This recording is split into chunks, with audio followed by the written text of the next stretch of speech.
വായനയിൽ ഇന്ന് തുടക്കം. നഷ്ടപ്പെട്ട നീലാംബരി. മാധവിക്കുട്ടിയുടെ ചെറുകഥ. ഭാഗം 2. സുഭദ്രയുടെ ഭർത്താവ് അവളുടെ സ്നേഹരഹിതമായ പെരുമാറ്റത്തെ വിമർശിച്ചു. ക്ലിനിക്കിൽ വരുന്ന രോഗികളോ രോഗികളുടെ രക്ഷകരോ രോഗത്തെപ്പറ്റിയല്ലാതെ രണ്ടക്ഷരം ഉരിയാടുമ്പോഴേക്കും അദ്ദേഹം അസ്വസ്ഥനായി. ഇടനാഴിയിൽ ഉലാത്തി തുടങ്ങും. ആ കാലൊച്ച കേട്ട് രോഗികളും നിശബ്ദരായി. ചന്ദ്രശേഖര മേനോൻ തൻ്റെ ഭാര്യയുടെ രോഗികളോട് ഒരിക്കലും സംസാരിച്ചില്ല. അവരിൽ സുപരിചിതരോടു ചിരിച്ചില്ല. തന്നിൽ നിന്നും തൻ്റെ ഭാര്യയെ അകറ്റുന്ന ശത്രുക്കൾ എന്ന മട്ടിലാണ് അദ്ദേഹം അവരെ കണ്ടത്.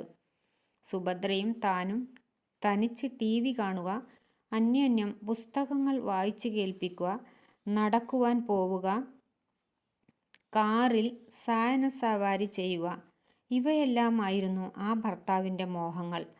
പക്ഷേ ക്ലിനിക്കിന് മുന്നിൽ ക്യൂവിൽ നിന്നും ജനവൃന്ദം. ഫോൺ സദാസമയവും ശബ്ദിച്ചു. ആസ്പത്രികളിൽ നിന്ന് അടിയന്തര സന്ദേശങ്ങൾ വന്നെത്തി.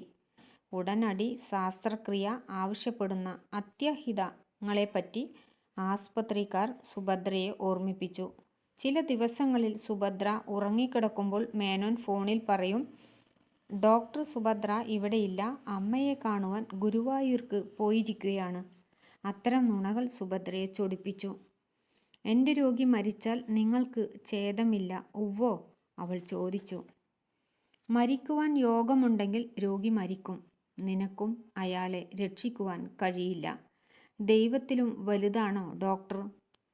ചില രാത്രികളിൽ ഫോൺ ശബ്ദിക്കാത്ത അപൂർവ വേളകളിൽ ഉറങ്ങിക്കിടക്കുന്ന ആ സുന്ദരിയുടെ ത്വക്കിൻ്റെയും തലമുടിയുടെയും പരിമളം മേനോൻ ആർത്തിയോടെ നുകർന്നു.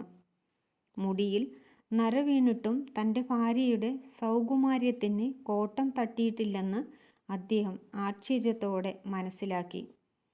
ലാളിക്കപ്പെടുന്നതിൽ പ്രതിഷേധിക്കാത്ത ആ ഭാര്യ ലാളിക്കുവാനോ പ്രേമം പ്രദർശിപ്പിക്കുവാനോ ഒരിക്കലും സന്നദ്ധയായില്ല. "എനിക്ക് നിന്റെ രോഗികളോട് അസൂയ തോന്നുന്നു," മേനോൻ പറഞ്ഞു. ഈ ചെറുകഥയുടെ ബാക്കി ഇനി